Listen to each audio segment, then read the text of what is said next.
बाहर पानी खा रहे तो सबसे पहले कि मुंह निकला हुआ है।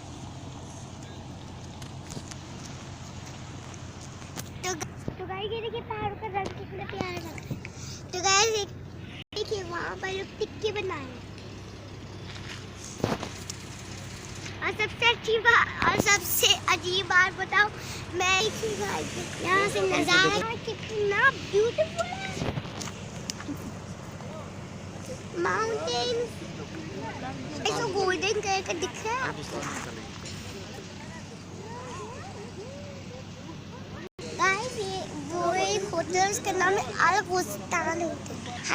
सॉरी अल बुस्तान होटल। गाइस ये देखिए अभी ब्राउन ब्राउन माउंटेन है और पीछे उसके सी है ब्राउन। आपको टिक्का पार्टी करीब से दिखाती हूँ।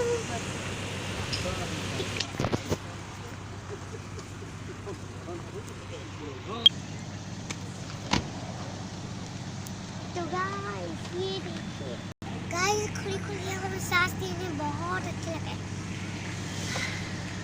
और गाइस अगर आपको भी ऐसे सांस लेनी हो तो ऐसे खुली खुली जगह पर आ जाएगा। क्या खुशबू है।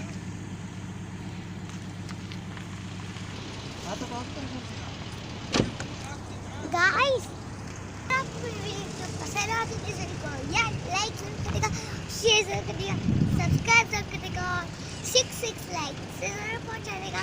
Okay bye bye, ta-ta, I love you, bye bye.